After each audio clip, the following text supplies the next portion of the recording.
So today I'd like to finish what I left off yesterday about examples of using Mezzo. So this should take about half an hour maybe, and then in the remaining hour or so I'll talk about the theory of Mezzo and how you prove that well-typed programs don't crash and don't have data races. So the part that I didn't explain yesterday was concurrency and locks in particular. As I said briefly, locks offer another way of sharing mutable data. We will see that when we have a mutable data structure, if we protect it with a lock, then multiple threads can access it without risking a race condition. And in terms of the type system, this allows this mutable data structure to be shared by several threads, even though that's forbidden by default in the system. So compared with the two mechanisms that we saw yesterday, locks serve a different purpose. The two things that we saw yesterday were regions and adoption and abandon. And those two were two variants of the same basic idea, which was to put a lot of objects inside a group conceptually and consider that there is just one token of ownership for the entire group. So that's what I call roughly one token per group.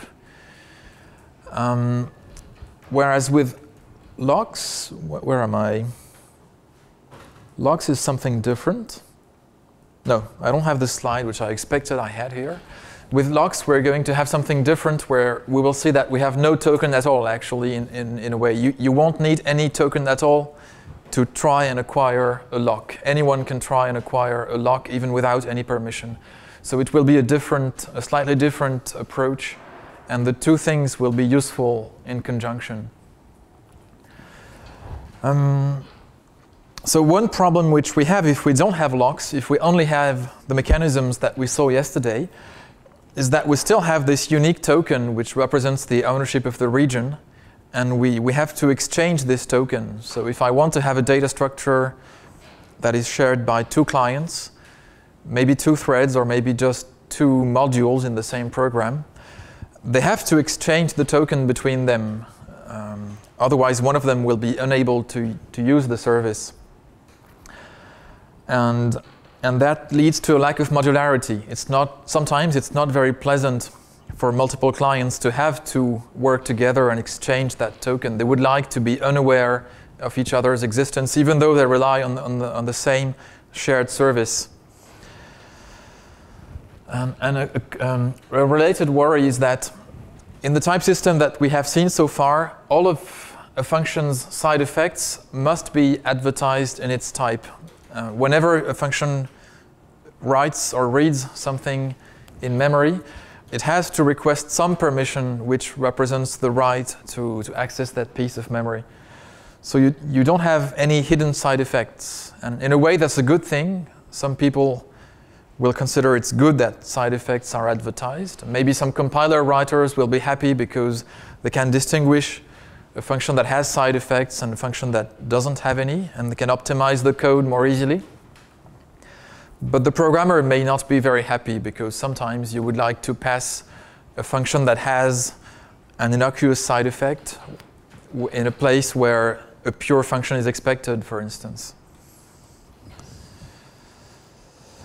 So I will begin by illustrating this problem using a small object, a counter. So this is a mutable object which contains an integer value.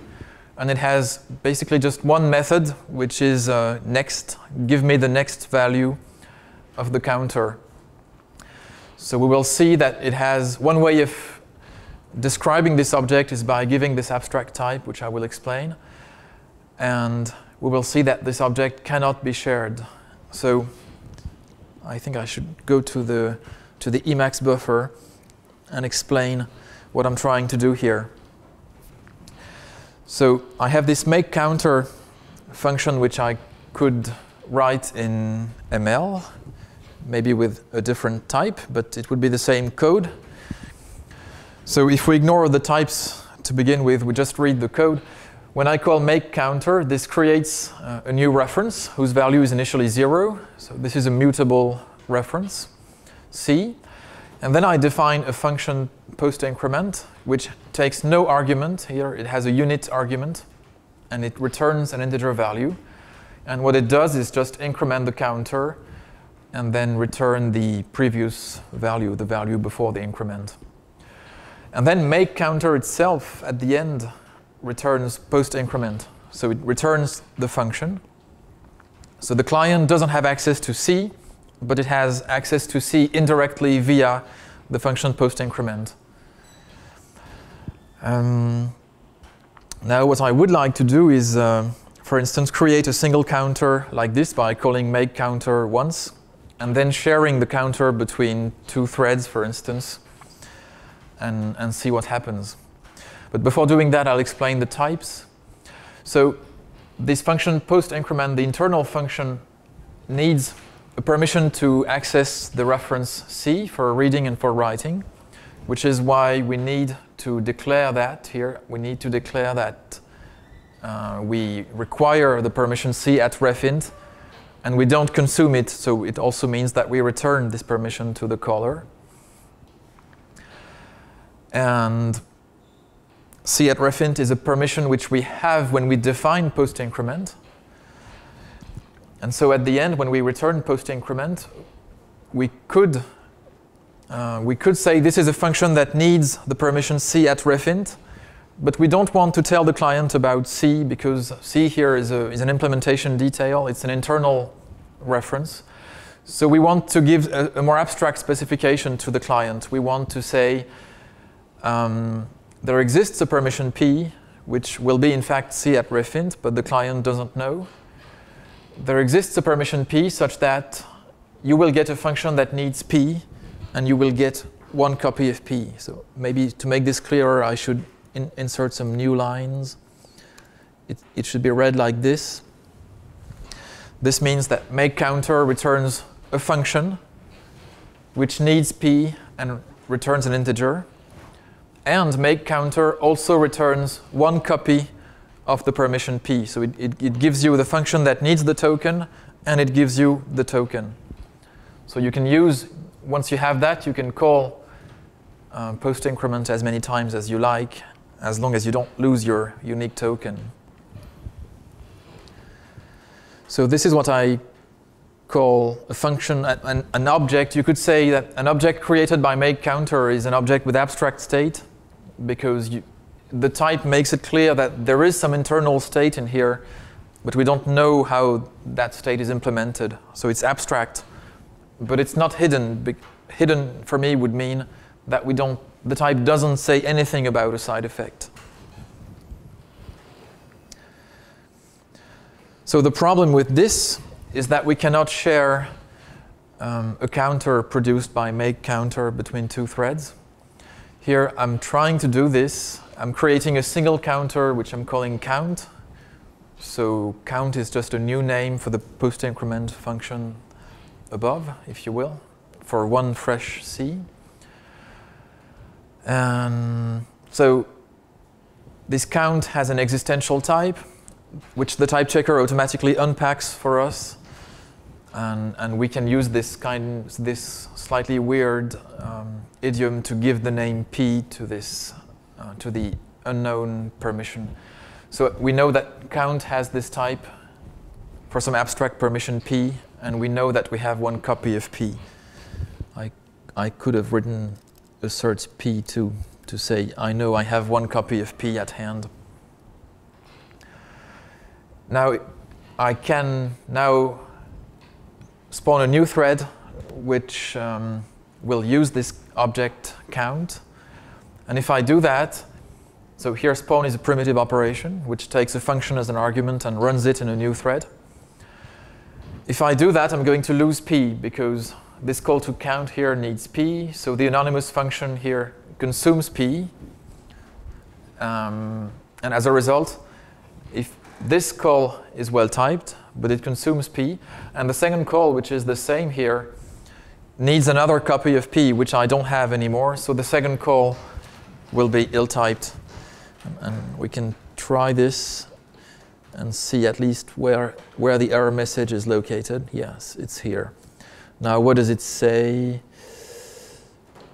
let's see, could not obtain the permission P. Yeah, so that's basically the reason for the problem. And it's a good thing that this program is rejected because it's actually incorrect in a precise sense. It has a race condition. If we allow this program to run, then the two threads might try to read and write the same reference at the same time. Yes? What would happen if you remove the consume speed declaration and just left P at spawn? Well, we would still have the same problem, but to explain it, I would have to look at the type of spawn. Let's see. Yeah, same problem.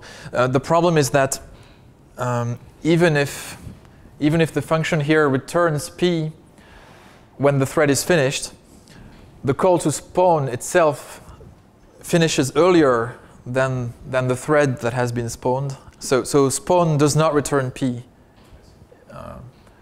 You would see in the type of spawn that it doesn't return P even if the anonymous function itself returns it. Basically, if you want to spawn a thread and to recover the token P at the end, then you have to arrange for some synchronization at the end. You have to do something like join, calling join at the end. And by doing that, you will get the token again. But then you have to wait until the thread is finished. Yeah. OK, so in a sense, it's a good thing that this program is rejected. But I would still like to have a way of fixing it. And that's where locks enter the picture. The idea is that we're going to protect this object count with a lock. And that will allow us to spawn the two threads at the same time. And the data race will be gone because, thanks to the lock, the two threads will synchronize and will not try to update the counter at the same time. So let me go back to the slides, and we'll see later how we fix the example.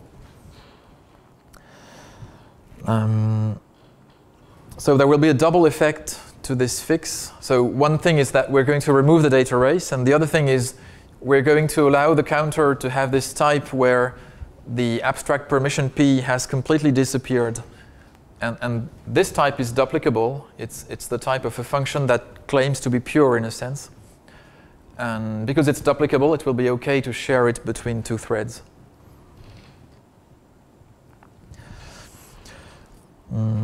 Maybe I should say right away that these ideas are not really new in Mezzo. They are taken from concurrent separation logic, essentially, especially in its later extensions with dynamically allocated locks. And here some of the new ingredients are that I will use a high-order function in the following slides to make the code more reusable. But otherwise, the ideas are not really new here.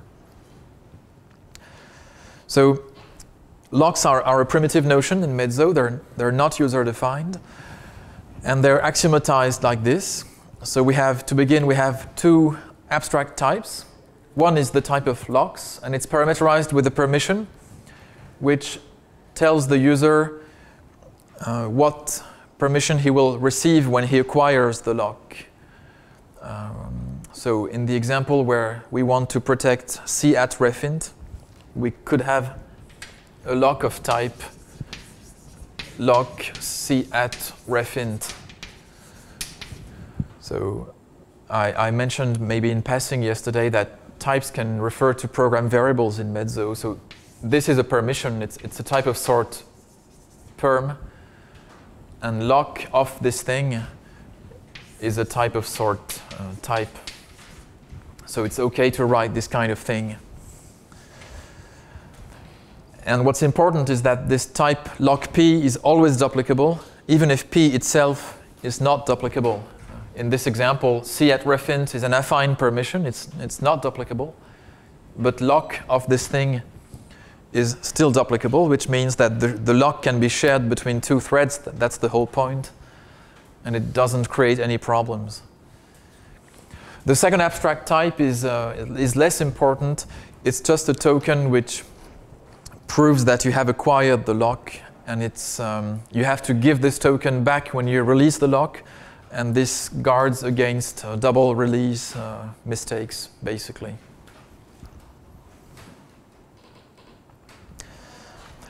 We have three basic operations on locks.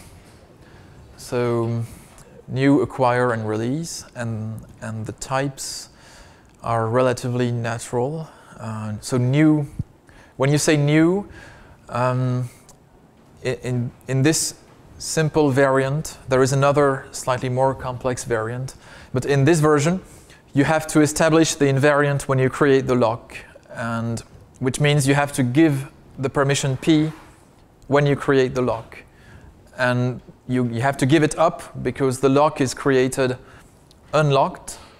So we expect the invariant to hold initially. We are giving the permission P to the lock, so to speak. So what we get is a lock, which is duplicable, as I said earlier. So we can share this lock between several threads. And then at any time, any of those threads can call acquire. So we can have multiple calls to acquire at the same time, but that's not a problem. And when acquire succeeds, when it terminates, it must have acquired the lock. So we know that we must have the permission P.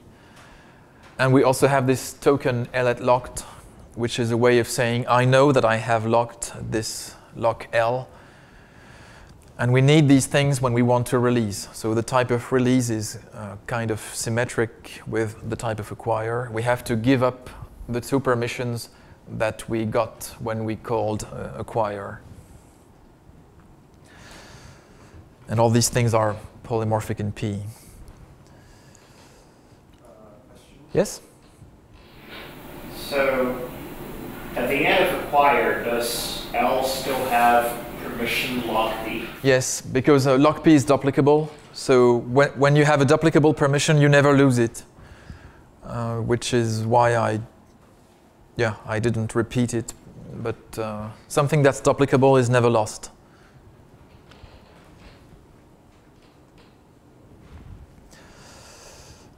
Okay, so we're going to be able to use a lock to share the counter that we had in this make counter example. But instead of doing that directly in the make counter example, I will take a detour and go through this reusable function, which is interesting in itself. Because this is a frequent pattern, it's often the case that you have a function that has some internal state and you would like to hide this internal state. We can define this pattern once and for all in Mezzo and make it a library which people can reuse more easily. So what I'm doing here is I'm going to define a function called hide, and it's a second order function. It takes a function f which has some internal state p, and it turns it into a function that claims or does not appear to have any internal state anymore. So the two functions have the same type, a to b, except that this one says, I need permission p, and this one doesn't request any permissions. So of course, when you call hide, you have to give up p forever. So hide itself consumes p. And what will happen internally is that hide will create a lock which protects p. And then whoever calls this function will, without knowing it, will acquire and release the lock. So this is what the code looks like. Initially, when hide is called, we allocate a new lock which protects p. So at this point, we lose the permission p, which becomes protected by the lock. But we gain the fact that L is a lock which gives access to p. So this is a fact which is duplicable, so it's going to be true forever. And in particular, it's going to be true inside this anonymous function. So it's not always the case that a permission that's available outside a function is also available inside. It's true only for duplicable permissions. So here it's really very important that locks are duplicable, otherwise this code would not type check. So inside the anonymous function now, this anonymous function is called whenever the client wants to use the function f in its new version, the wrapped function f. So what we do is we begin by acquiring the lock, otherwise we would not be allowed to call f.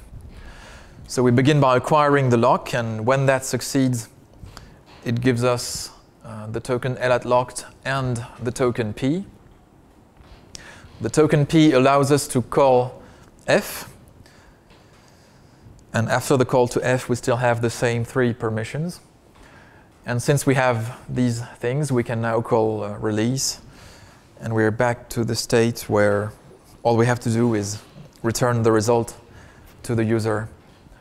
So that's a reusable way of packaging a function or with its internal state and claiming to the outside world that there is no side effect, or at least any side effect there is must be harmless. You don't need to know about it. So I'm going to go back to the Emacs buffer and try this. I don't remember if I have a definition of hide here. Yes. So here I have the definition of hide. So if I want to fix this code, all I should need to do in principle is to apply hide to this function count. So I'm just going to redefine count as hide applied to count. And I'm going to cut this code which should not be needed anymore. So let's remove P. And I'm hoping this should be OK. Yes. Good. Okay, so it seems almost too good to be true, but just to make sure I understand what's going on, I can claim that this thing has type unit to int. And yeah, this is accepted too. So here the type checker has inferred that how to instantiate the call to hide. Yeah, hide is polymorphic in 3 things, ABP. And here it has guessed that the P quantifier in the type of hide has to be instantiated with the abstract P, which we got by unpacking the type of count. So there is some slightly tricky type inference going on here. And it works in the easy cases, but it may not work in the more complex cases. And you may have to annotate the program.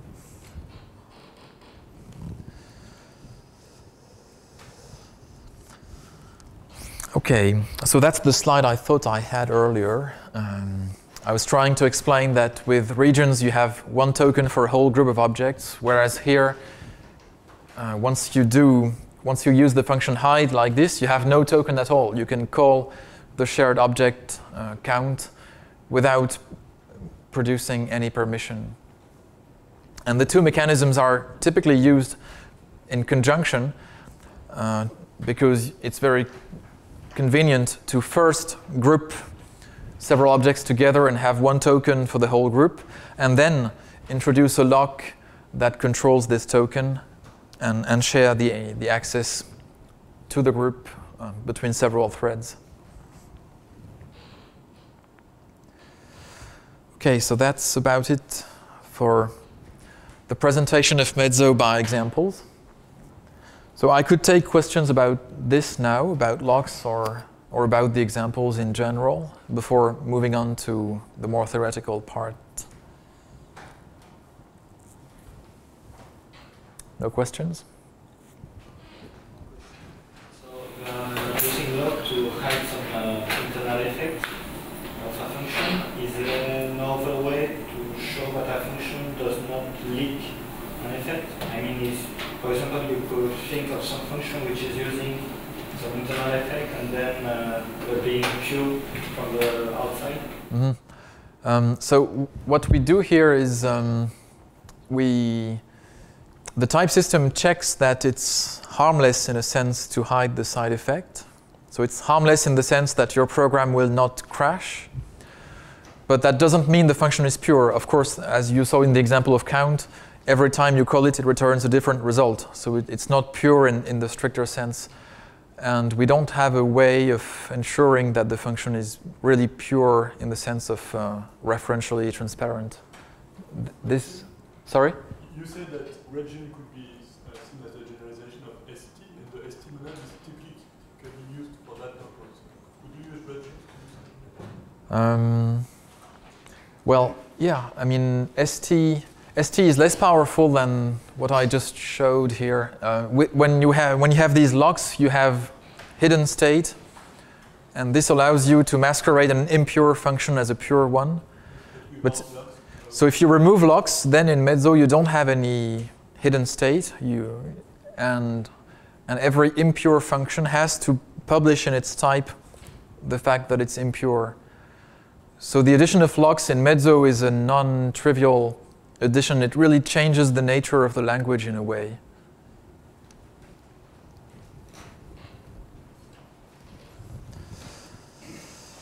Okay, so I'll move to my other set of slides.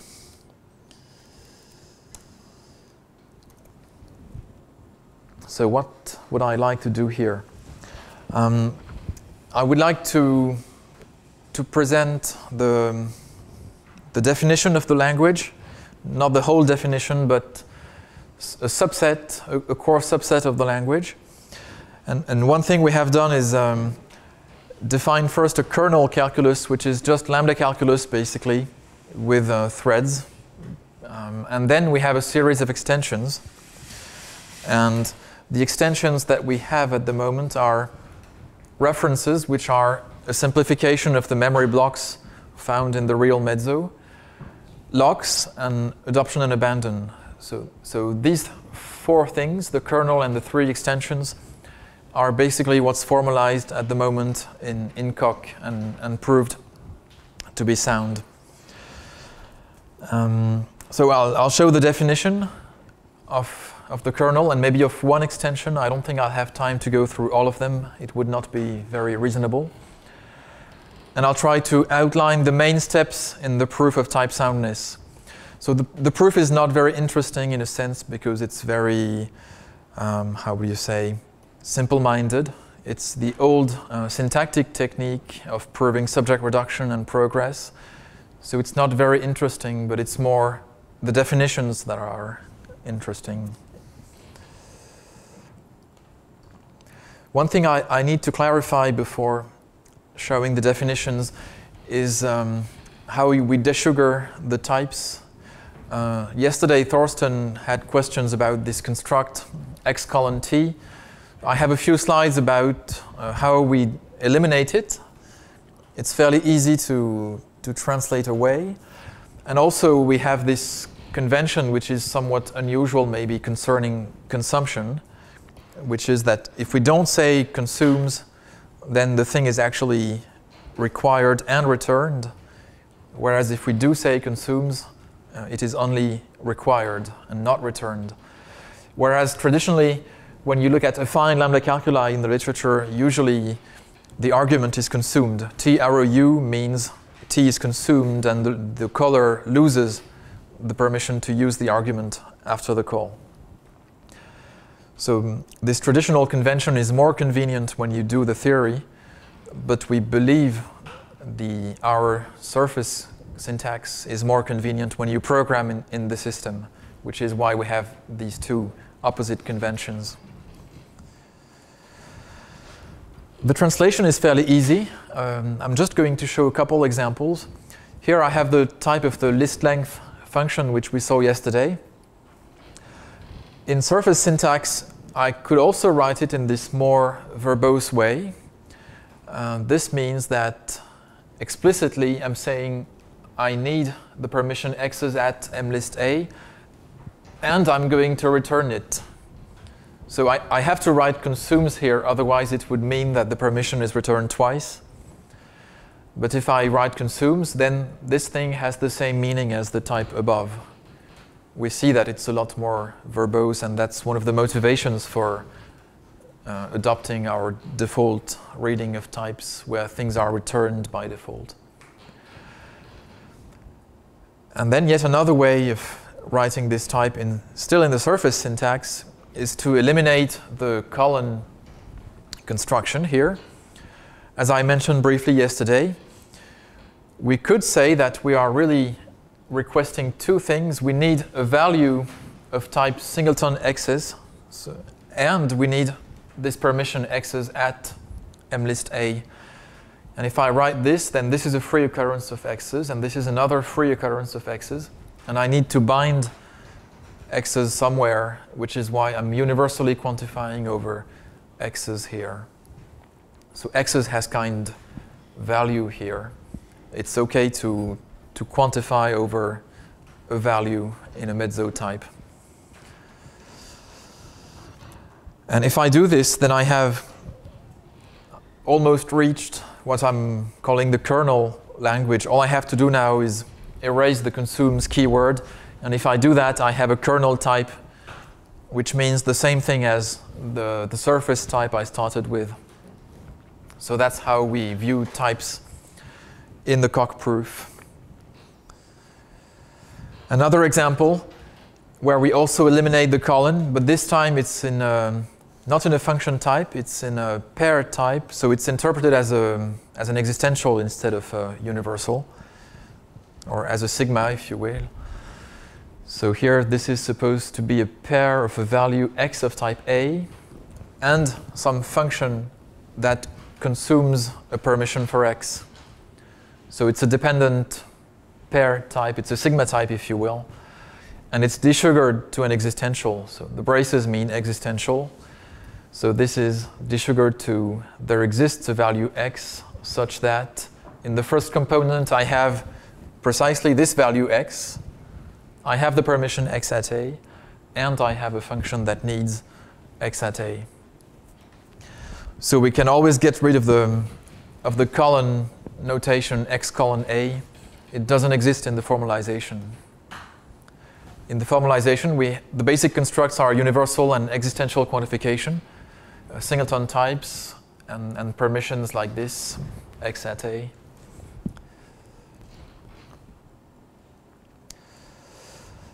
Okay, so I'm going to show very briefly the untyped calculus. There is nothing special about it. It's just lambda calculus, essentially.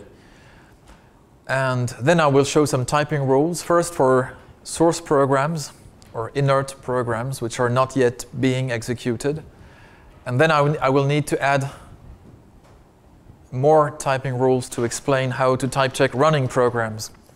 So of course, we don't type check running programs in the real world, but we must say what it means for a running program to be well typed, because we want to prove the subject reduction theorem, which says programs remain well typed as they execute. So this part here is really a way of expressing the global invariant that will remain true as the program runs. And then I will try to show the main lemmas which you have to prove. So the calculus is unremarkable, as I said. We have basically lambda calculus with a spawn primitive. We put threads in the kernel because we didn't find a clean way of making them an extension. So we just put them right away. And there isn't much else to say about this slide, I think, except that we are already assuming that terms are in a normal form. So spawn, for instance, takes 2 values as argument, and function application takes 1 value on the left-hand side and a term on the right-hand side. So this means that there is just one evaluation context. Where is it? It's here. V applied to whole. That's the only evaluation context in the whole language. So we don't have to worry with many different evaluation contexts, and this makes the proofs simpler. Also, we don't have a let construct because it's easy to view it as sugar for a beta redex. The operational semantics is also standard. There is no need to read all of this. The only interesting point is that I'm already introducing a notion of machine state. So I don't just reduce a term to a term, but I reduce a pair of a state and a term to a state and a term. And I don't know yet what the states will be, because I haven't yet introduced references or locks or whatever side effects into the language. So at this point, the state could be anything, and I don't have any rule that actually looks up or modifies the state. I just carry it around. It's a way of making the kernel more ready for future extensions. So that's the untyped language, and now the goal is to define the type system. So here is the basic syntax of types and permissions, and I think we have seen all of them already in the examples. So I don't need to read them again, I guess. This thing is conjunction, so it's just like separating conjunction, except it takes a type in its left side, whereas this one takes two permissions. But it's otherwise essentially the same thing.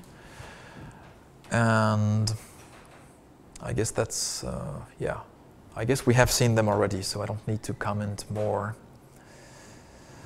One thing which may be interesting to people who do machine-checked type system proofs is that in the Coq formalization there is just one syntactic category, whereas on the previous slide there were already 3 different categories here.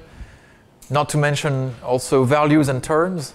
So if you look at the values, terms, types, permissions, etc., you have maybe 5 different syntactic categories. But in Coq there is just one. I'm just lumping everything together in one big inductive type. And that's quite important because when you want to define substitution, you don't want to define substitution of types in terms, of terms in terms, of terms in types, etc. You would end up with maybe 25 different substitution functions, a quadratic number of them. So here we have just one substitution function, and that's extremely important in practice. But it's still the same number of cases, right? Yes, it's the same number of cases, but you have much fewer functions to remember in your head and much fewer lemmas to prove, etc.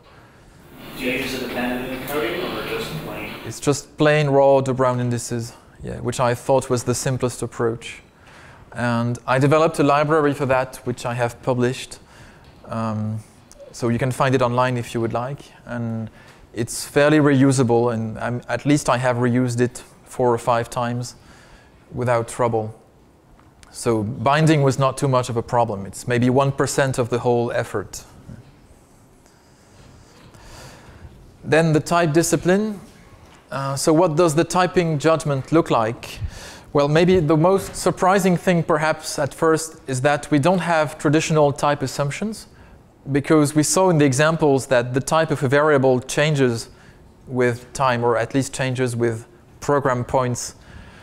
So we don't have a gamma that contains things of the form x colon t. Instead, the only thing that looks like gamma is k, and this thing just gives a kind to every variable. So we can have things like x colon value or x colon perm. So that's what k contains, this kind of thing. And the rest is in the precondition p. So if you have the assumption that x has type t, that's a permission, and it's contained inside the precondition p. So we have a judgment which looks like this, and you can read this by viewing p as the precondition of a Hort triple and viewing the type t as the postcondition of the Hort triple. And in a way, a type is just the same thing as a permission, except it's abstracted over one variable. It's like a separation logic predicate of one variable, because it speaks about the result, the return value of the term t.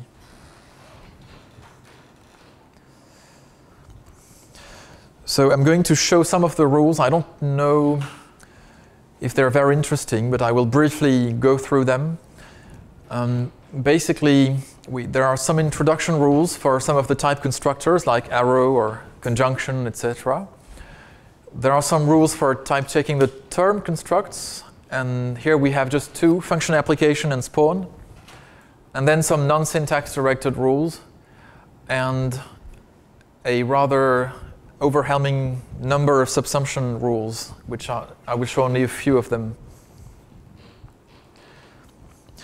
So one interesting rule is the rule for variables. it does not look like the traditional assumption rule in lambda calculus because we don't have any type hypothesis. We don't have x colon t in the context.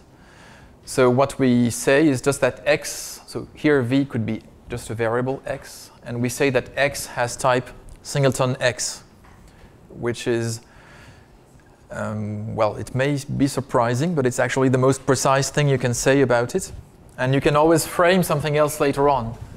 If you know that x has type equal x, then later on you can frame x at t, and you can say, if I know that I have x at t to begin with, then this thing has type equal x in conjunction with x at t, and this thing turns out to be a subtype of t. So you actually recover the usual assumption rule of lambda calculus in this manner. The frame rule I just used implicitly here. It's at the same time, it's the introduction rule for a conjunction. It concludes with a conjunction here.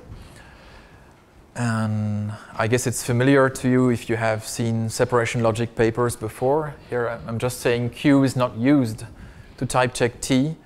So it goes directly from the precondition to the postcondition without being affected. This is the rule for type checking functions. So again, since we don't have a context gamma with type assumptions, we have to separately extend k and p. And we extend k with the assumption that x has kind value. And we extend p, the precondition, with the assumption that x has type t. So that's one thing. And the other thing is we have to require p to be duplicable. This has to do with the distinction between the permissions that exist at the function definition site and the permissions that exist at the function call site. And we saw an example of that earlier with when we defined the function hide. A permission can be transmitted from definition site to call site only if it's duplicable. Or if it's part of T. Yeah, but then it's not transmitted from definition site to use site. It's transmitted from the caller to the callee. Yeah. But that's something different.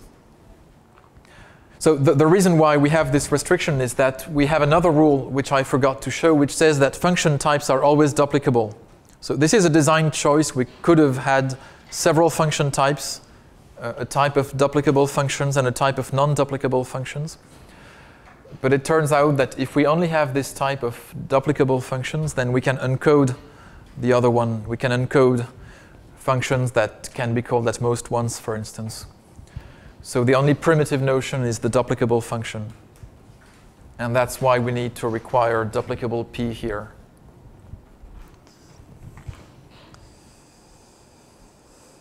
Okay. Then another introduction rule is the universal quantifier introduction. And here it has the usual shape with something which looks like the value restriction here. So if you know how one proves the soundness of ML, for instance, or system F in the presence of references, you know that one must be careful and that there is an interaction between mutable state and references. And here, in fact, in a language like this, where we have uniquely owned references, one sees that there is no interaction between uniquely owned references and polymorphism. That's not the source of the problem. The source is between hidden state and polymorphism. So what I will call later on the harmless term is a term that doesn't allocate any new locks. And so a term that allocates a lock cannot receive a polymorphic type like this. In practice, it's not much of a problem, but of course in the proof you have to be careful with this. And this one is not interesting at all. I'm just showing it because it's here. Then function application is essentially standard, except instead of having two premises, I'm moving this assumption into the precondition, but that's just a design, how do you say, aesthetic choice. And spawning is almost like calling a function, except it returns a result of type top, because spawn returns immediately to you without waiting for the function call to complete. So it cannot return any result other than top. So top here could be unit or any uninformative type. And then I need this technical rule, which is not very interesting, but is used in the proof. Basically, what it says is, if you need 2 permissions to prove that this program is correct, and if one of them happens to be true in a certain sense, then you can claim that you only need P2 to prove that T is type correct. I'll come back to this rule later on with a more clearer meaning of the word true.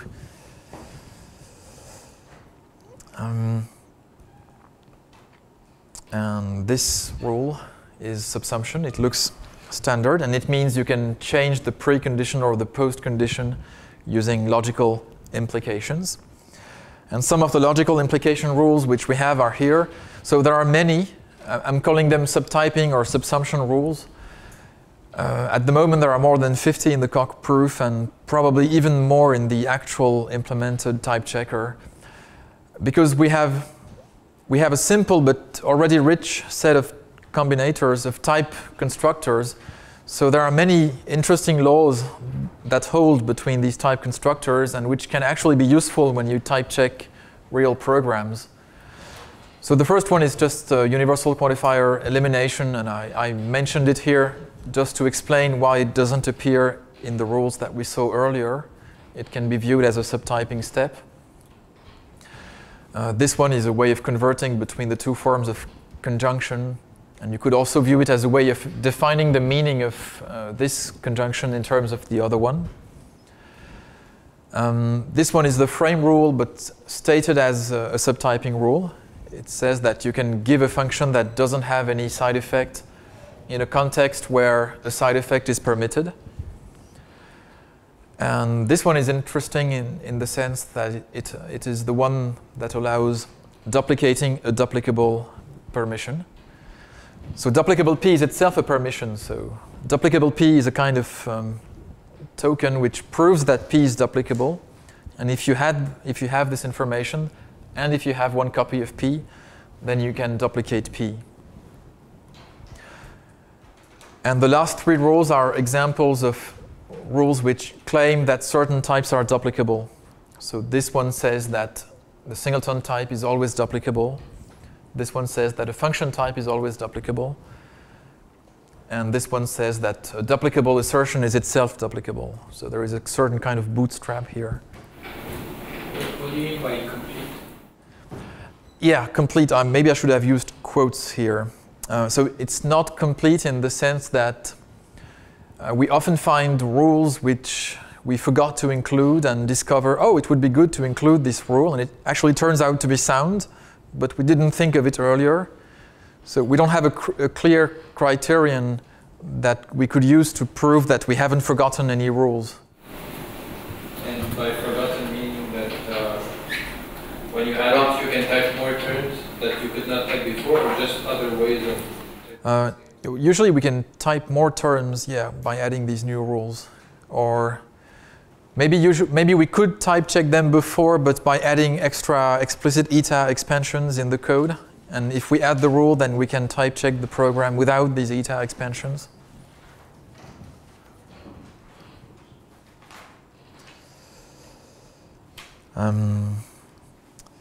Okay, so now I'm going to try and explain how we type check running programs, and we need these definitions in order to state the subject reduction theorem. Yeah. So, of course, at this point, if I just say that well-typed programs do not go wrong, and that's my goal in life is to prove this thing, it's trivial because all we have here is pure lambda calculus with threads, and in this calculus there is no way that a program can crash. All programs execute without ever encountering a problem. So Of course, the result is trivial at this stage, but the goal is to organize the proof in such a way that we don't have to modify the proof very much when we introduce the extensions that I have listed here. So I will try to organize things so that the statements of the main lemmas don't change at all when we add these new features. And that's a non-trivial exercise which we actually did in several iterations. This is actually the Coq proof is currently in its second or third major version, depending on how you count. So it's not something that you do easily the first time. Also, another thing which is trivial here in the basic calculus is that there are no resources. There are just functions, and functions are shareable. That's the decision that we took. So there is nothing that's non-shareable in this basic calculus. No references, no adopters or adoptees or anything that you need to be careful about. So again, we have a problem. So what I'm going to do is introduce an abstract notion of resource which will appear in the typing judgment. And I'm going to be very careful about how resources are dealt with in these typing judgments. And this will allow me later on to instantiate these resources, for instance, with heap fragments or things that I want to own and things that I want to be the unique owner of. So I'm going to use this word resource and the letter capital R. And you can think of them as heap fragments if that helps with intuition, because that's the connection with separation logic. But you could also think of them abstractly as something we need to protect without knowing really what it is. I need these resources to have a number of properties. I need to have a few operations over them. And I need these operations to satisfy certain axioms. So here, I guess it helps to think in terms of the separation logic analogy. So you can think of a resource as a heap fragment, and maybe even an instrumented heap fragment containing more information than the actual heap.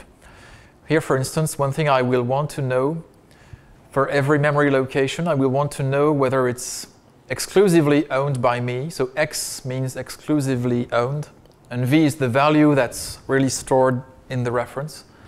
And D means duplicable, so it means it's a value, it's a location that I have access to, but others also have access to it. So if you think of a heap fragment like this, a location will be just a natural number. So location 0 in the heap could be mapped to X of 3, which would mean I know this memory address contains the integer 3, and I know I am the unique owner of this location. And 1 could be mapped to N, which means I am not the owner of this location. And 2 could be mapped to D of some value, which means I know I have read access to this location, but others also have read access, and we must not modify the value that's there. So this thing is very much like a heap fragment in separation logic. Fragment because when something is mapped to N, it means it's not in the domain of your heap fragment, so to speak. And if it's mapped to X or D, then it is in the domain of your fragment. So as in separation logic, we can combine two heap fragments or two resources. I'm writing star for this operation. And in separation logic, it would simply require disjointness of the domains. Here, what we will do, for instance, will be to require separation at mutable addresses and agreement elsewhere, which means that n star xv will be equal to xv, and symmetrically, and dv will be compatible with itself. So the first two things mean separation at mutable addresses, and this means agreement at immutable addresses. So that's one way of defining the star operation, which will satisfy our axioms, and we'll explain what's going on in Mezzo. Then there is this operation hat, which takes a resource and removes anything that's not duplicable in it. And here you can think of it as throwing away the addresses that are uniquely owned and keeping the rest. So hat is going to map xv to n, nothing. And it's going to preserve n, and it's also going to preserve dv. Okay, so anything that's exclusive information is thrown away, and anything that's duplicable information is preserved.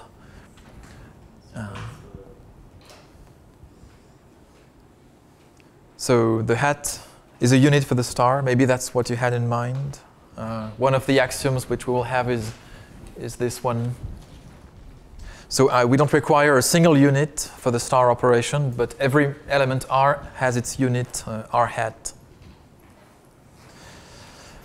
And lastly, we are going to need a notion of tolerable interference, so to speak, or a rely relation.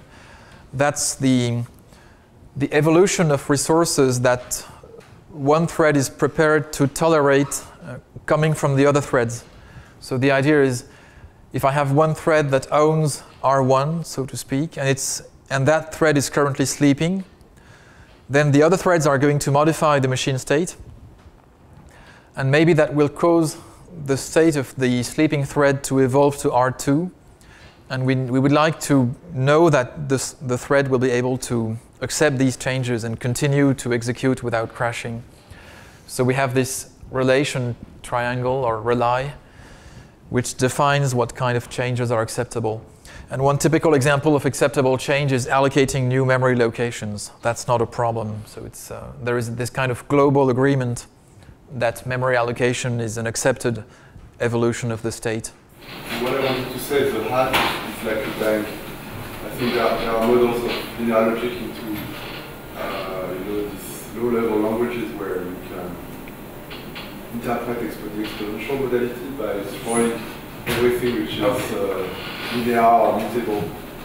So Dave Walker and Ninja, I think. Yeah. Actually, yeah. I also had an earlier paper a few years ago where I had an explicit bang modality, and indeed the hat combinator appeared in the introduction rule for the bang. Yes, the kind of equations you were showing us. Yeah. In Mezzo we don't have an explicit bang because we thought it's rather cumbersome for programmers to have to write bangs everywhere.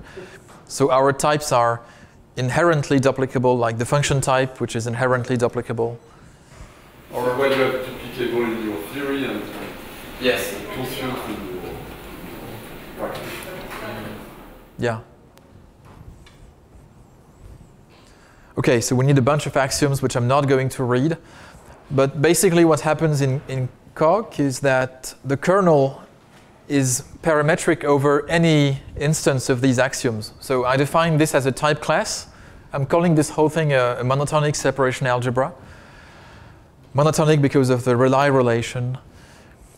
So I axiomatize all this as a type class. And then the proof of type soundness for the kernel is parameterized over an arbitrary instance of this type class. Just to check, if you say R1 star R2 OK implies R1. Oh yeah, the OK. So OK. Yeah, the OK. So the OK is the consistency predicate. It's really a rather technical consideration. It's just that I want the star to be a total function, because otherwise it's a pain in Coq, and I've been there. I know you don't want to do this. So you want star to be a total function, and for this, but sometimes the star is not well defined. If you have two heap fragments that don't agree, you cannot combine them, which is why I have this error element here. So error is not OK. Clash. Yeah, it's the clash. So clash is not OK, and the conjunction will always produce something, but sometimes it will produce a clash.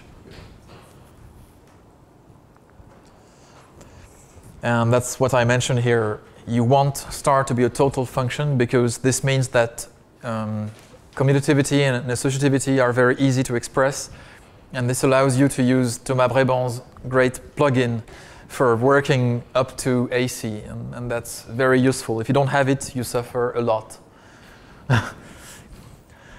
And this type class here is quite useful. At the moment, I have 7 instances of them in the proof and combinations of these instances, because typically I need one instance to reason about references, and another to reason about locks, and another to reason about adoption and abandon. And then I need to group all of these together in a triple, for instance. So it's very useful to have type classes which give you implicit instantiation and implicit, semi-implicit parameterization.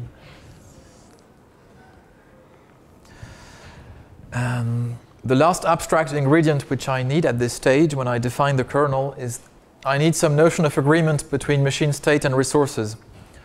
So again, this is an abstract parameter since states are abstract and resources are abstract. I have no idea what these things are.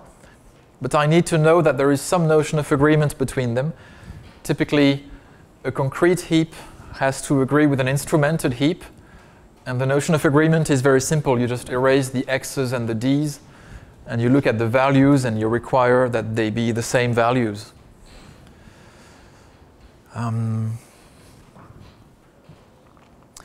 Okay.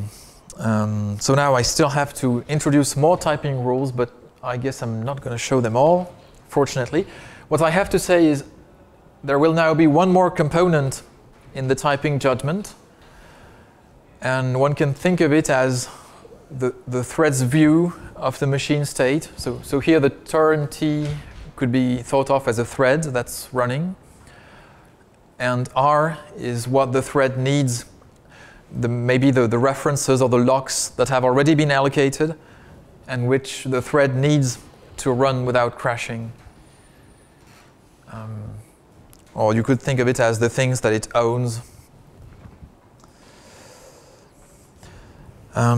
So you need to add this parameter to all of the rules that I showed previously, and in most cases it's just one extra parameter and nothing special happens. There are just 2 rules where something slightly interesting happens. There is the function introduction rule where we need to have r hat in the premise, and that's for the same reason that we needed to require p to be duplicable. It's because the things that are available at the definition site are not available at the use site unless they're duplicable. So we remove anything that's not duplicable. And here, whenever a rule has 2 premises, we need to split R between them, as usual in affine lambda calculi. And here it so happens in this calculus that there is just one rule that has 2 premises. And that's nice because it's a bit unpleasant to work with these splits. So it's a good thing that there is only one rule where a split happens.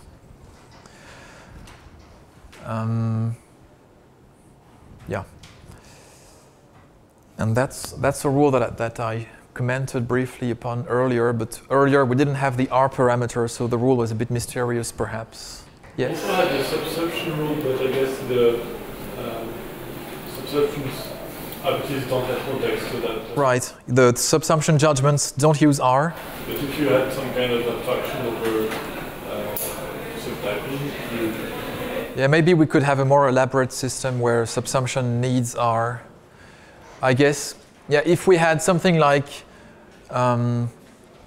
one-shot subsumption, one-shot coercions, a coercion that owns a piece of state, then we would need the subsumption judgment to have an R parameter. But here we don't do that.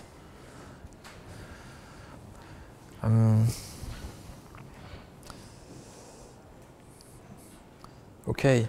I still have one more judgment, which is the one that appears here, actually. So this one says P1 is true. That's what I said earlier. But more precisely, it says P1, which is a syntactic permission, is justified by R1, which is a more semantic object with quotes. I know many semanticians would not agree that R is semantic. But as far as I'm concerned, it's a semantic object because it's not syntax. It's something that exists at runtime. So here this thing means the heap fragment R1 justifies the permission P1. And actually, it's very much the same thing as the interpretation of assertions in separation logic. And the rules are basically the same. Very briefly, anything justifies empty because the whole system is affine. And if you want to justify a syntactic star, then you have to split your resource in two parts which separately justify the two permissions. So these two rules are exactly the same as in separation logic, essentially. And this one here gives the meaning of the at permission, and it's maybe a bit disappointing. All it says is the permission v at t is true if you can prove that v has type t. So there is a kind of mutual recursion between the type system and the interpretation of permissions. But here you do the cut because you don't want to have an implication, right? I'm not sure exactly why I do the cut. No, but I mean, here it's a star, yes? So separation of R. Yeah, here there is separation of R1 and R2. The level of permissions. But here you plug it immediately because you don't have P implies T. Right? Yeah. You don't have any operation like permission implies type. No. Yeah, here I have this P here. Yeah, I have this P which appears in the premises. So if you had some magic wand, you could delete and say that this is an instance of this rule on the right. Am I right? I'm not sure. I don't know how to answer. But maybe I would. One thing I would like to do maybe is just remove this and replace P with empty here. But then it wouldn't work very well in the proof. So it's a technical issue. Maybe there is a way of cleaning it up. No, but what I'm saying is if you could push P on the right. Yes? On the right? On the R1 KP proofs GT. In some sense, you could apply, I mean, all this is very informal, but okay, but I mean, the point is in your rule, you have to separate R1 and R2 and at the same time to cut. Yes. But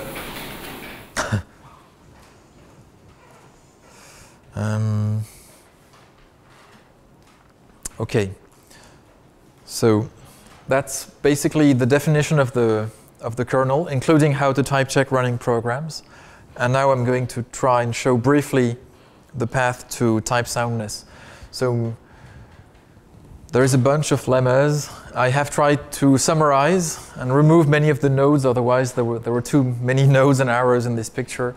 But basically there is weakening and substitution, which are purely syntactic properties saying that you deal with your bound variables in a hygienic way.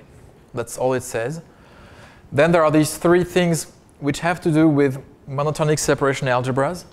These things have to do with star, with hat, and with rely, respectively.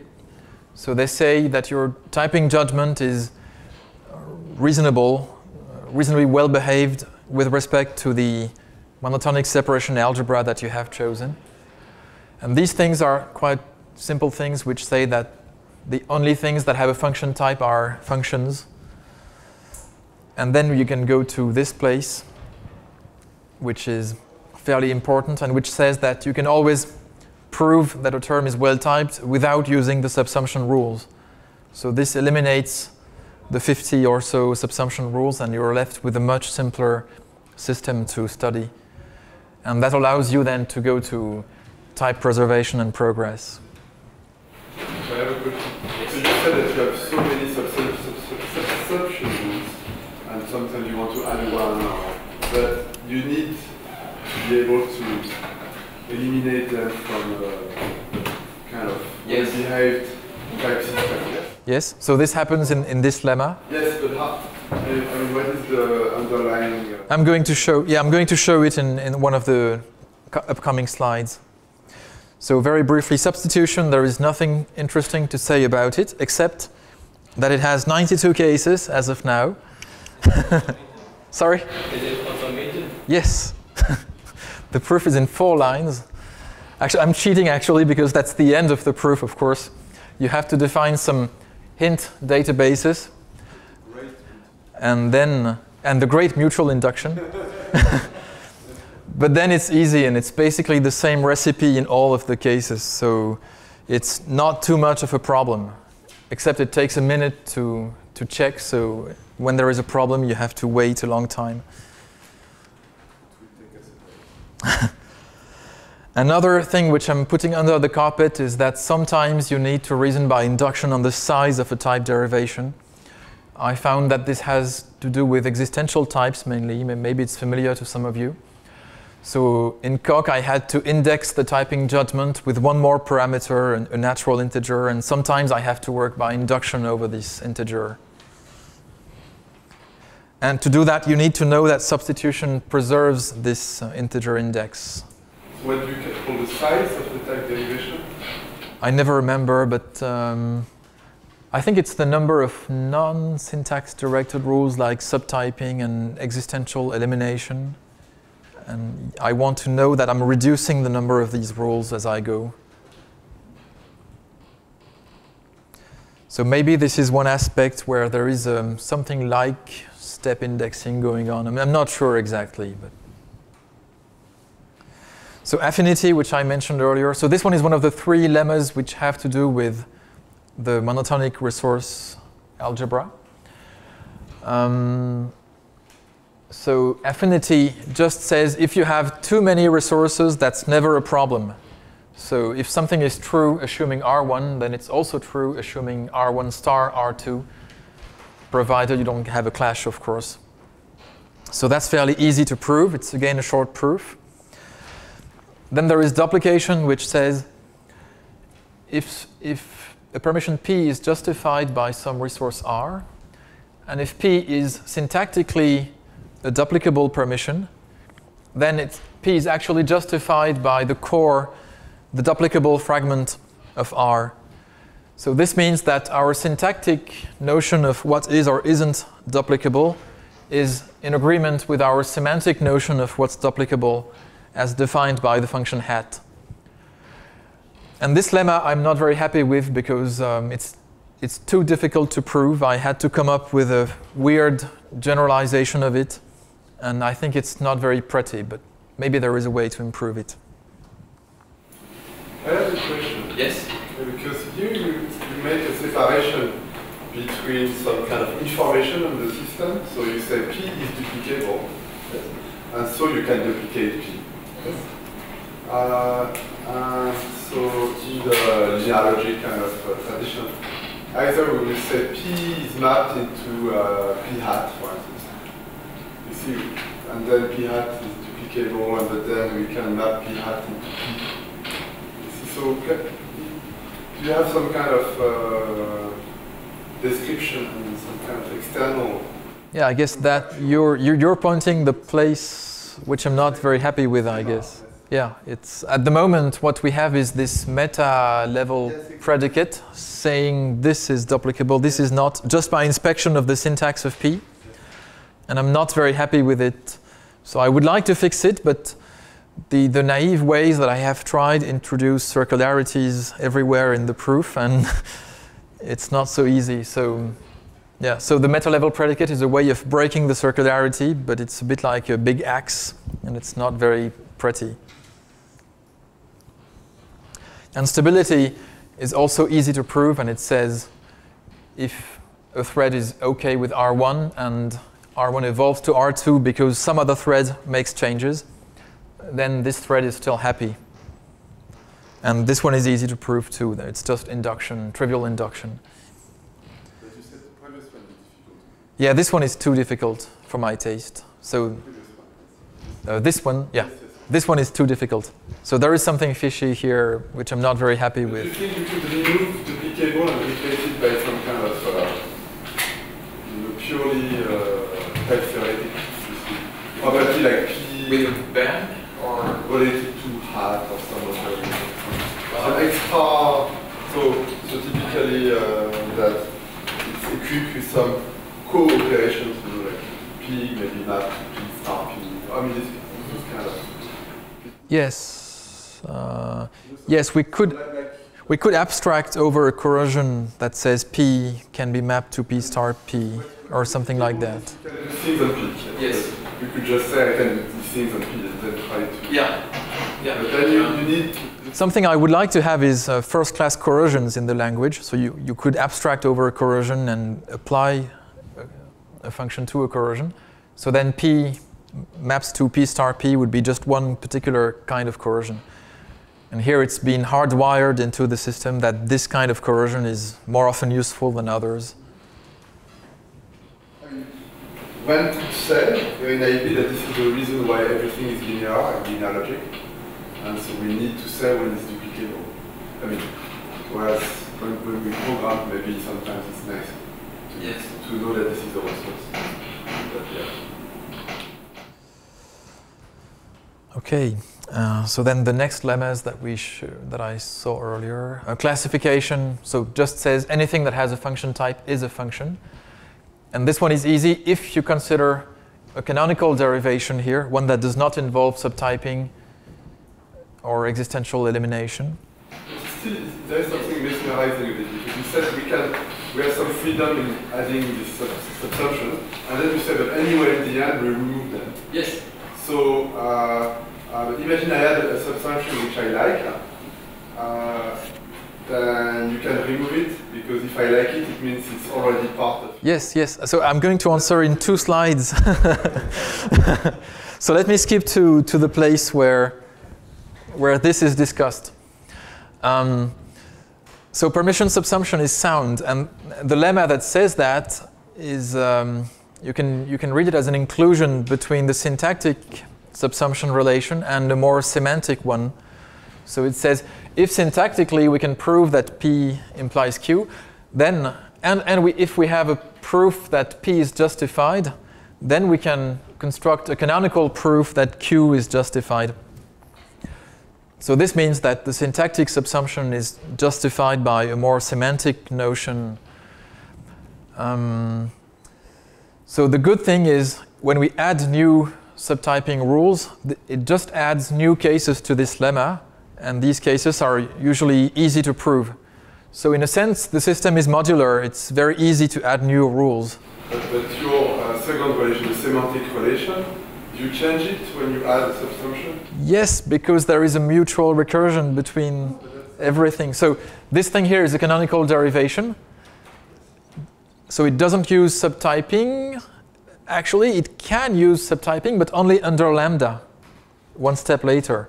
So when you add subtyping rules, you actually do change the meaning of this thing here. Yeah, one step later. Okay. Okay, and then once you know that subtyping can always be eliminated, you also prove that exists elim can also always be eliminated, and you end up with canonical derivations. That's what you call eliminated, means at that. Not under lambda, yeah, only at the outermost level. That's the point, yes. Yeah.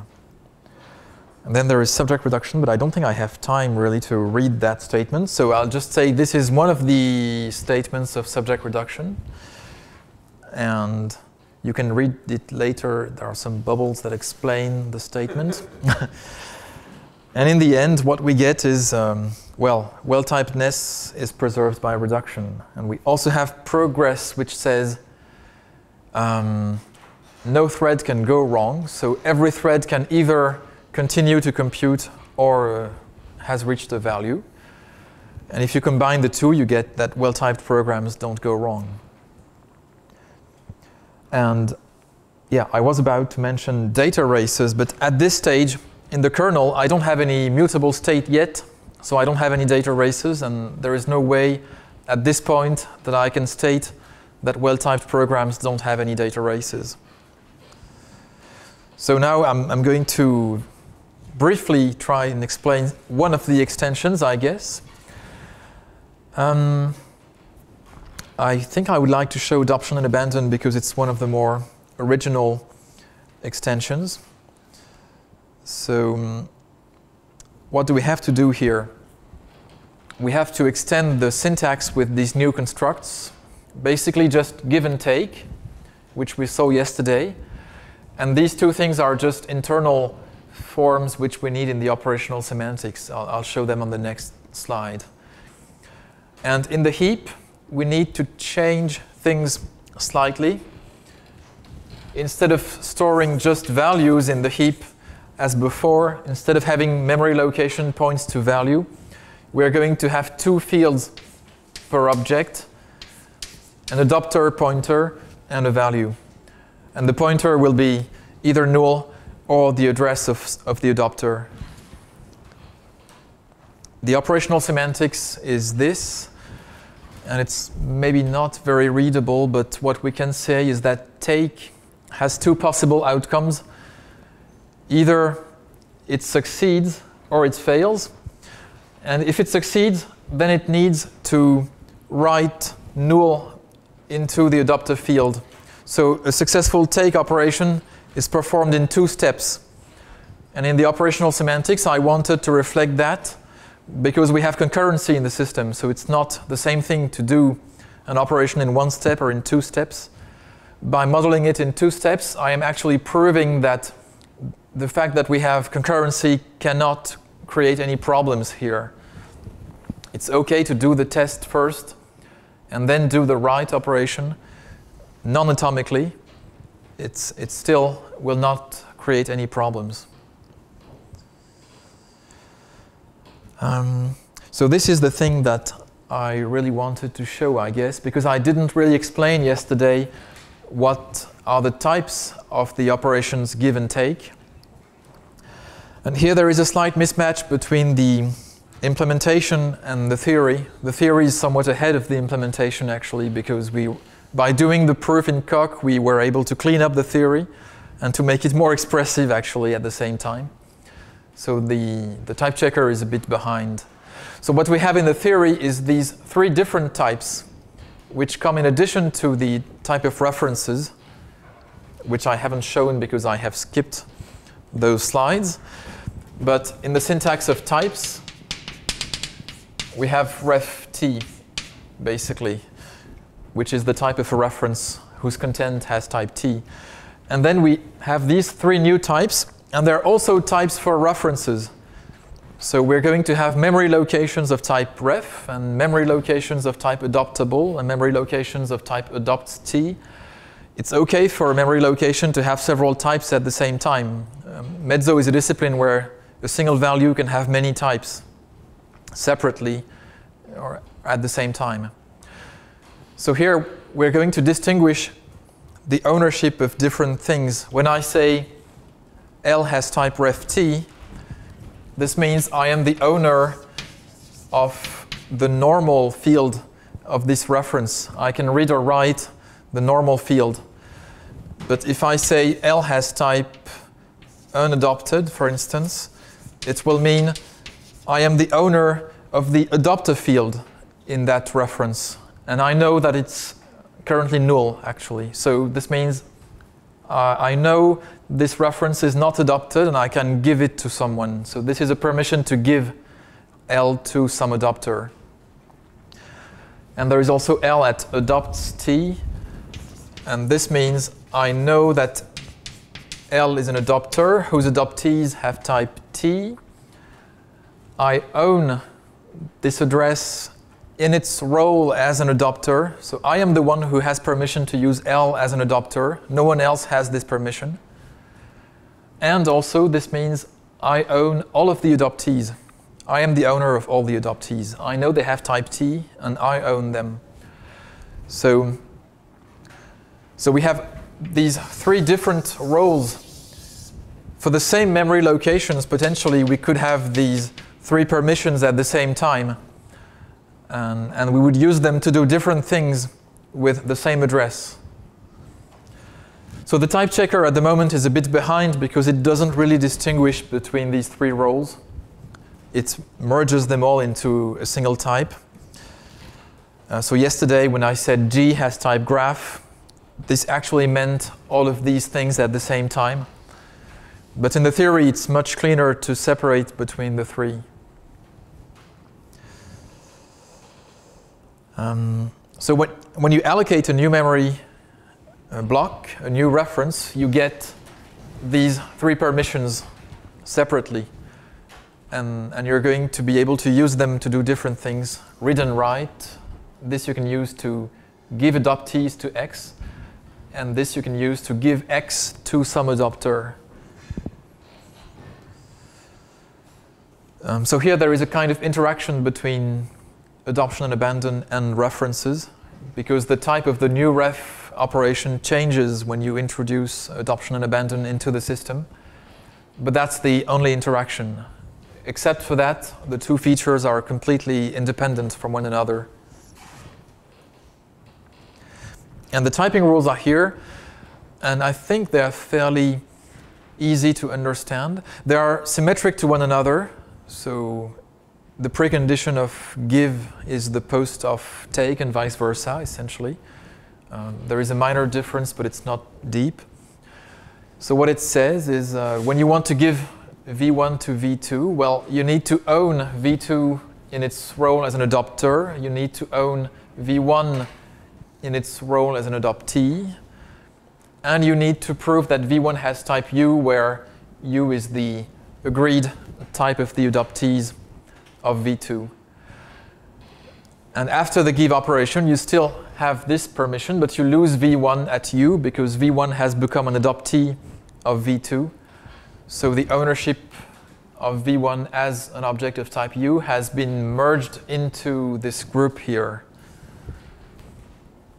And this one you also lose, since it's no longer the case that V1 is unadopted. And here we have the reverse effect. So this type, I should say, is actually the same thing as the type I called dynamic yesterday. So it's a permission to try and do a take operation. So you need to own the adopter, and you need to know that V1 is maybe adopted. Dynamic means very little. It just means this is a memory address, and it's OK to read its adopter field and try to see if it contains the value which we hope it contains. I'm going to skip this, and I won't go into the details of the proof, but basically what we have to do is choose our notion of resources to explain the meaning of the types that I just showed. Here we have these 3 types. We need to explain their meaning in terms of resources, and we are free to choose whatever resource structure we like. So I'm going to use a resource, an adoption resource, that is a kind of heap, and it maps every memory location to a pair of statuses, an adoptee status and an adopter status. The two are completely independent of one another.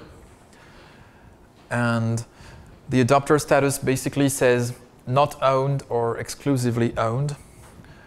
And the adoptee status is the same, except when you own an adoptee, you also know what its adopter pointer is.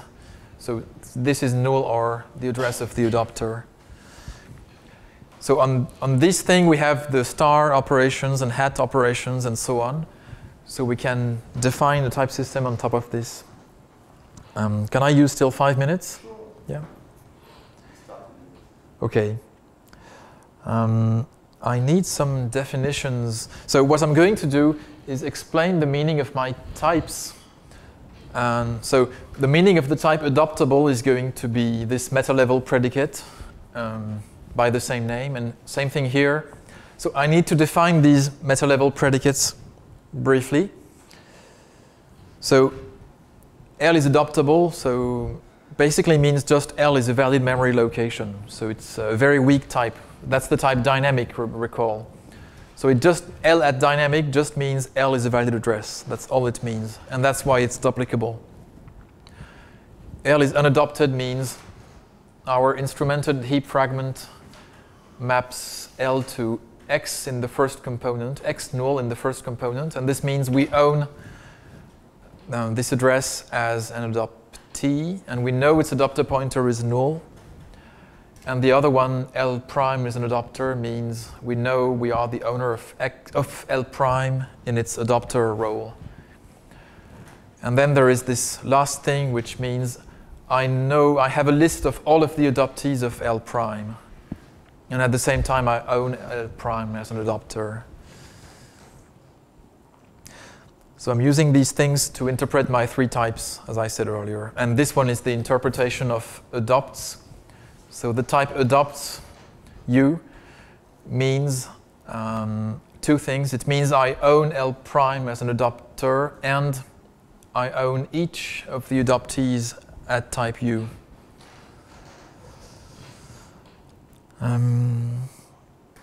There is a subtlety about dangling adopter pointers, which I'm going to skip. And that's basically it. Yeah, I mean, basically once you have done this, you have set up the definitions, you have chosen the appropriate algebra of resources, you have connected the syntactic types with the algebra of resources via these three rules. And now all you have to do is check that all of the lemmas that we saw earlier are still true. And the statements are the same, no changes in the statements of the lemmas, just new proof cases. And of course, to deal with these new proof cases, you will need some auxiliary lemmas on the side. So there is a library about adoption and abandon that didn't exist, that has to appear. But the main statements don't change. So what we get is, again, that well-typed programs do not go wrong. And the thing which I didn't have time to mention is that, so we don't have data races either, even in the presence of locks. So to conclude, the proof is medium size, I would say. It's not very large. At the moment, it's about 14,000 lines. And a little part of it is reusable, or I hope it is reusable. And then the kernel is about 4K lines, which is rather small, I think. And these extensions add this much.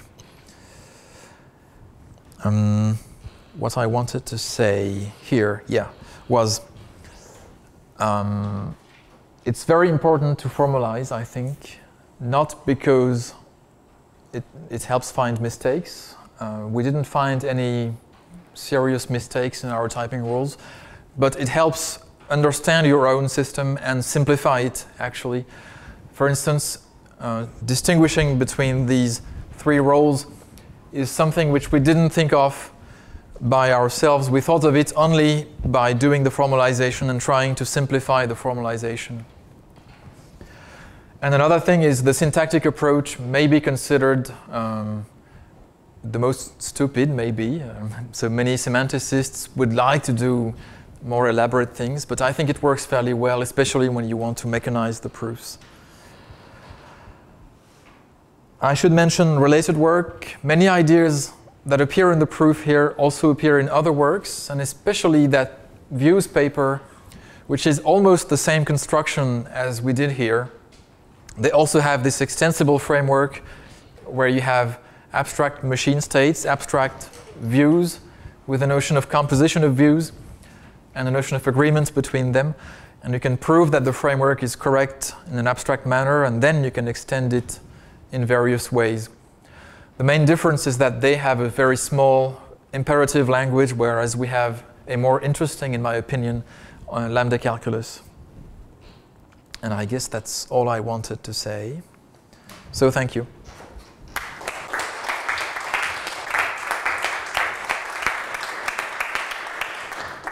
So there were many questions already asked during the talk, but any other?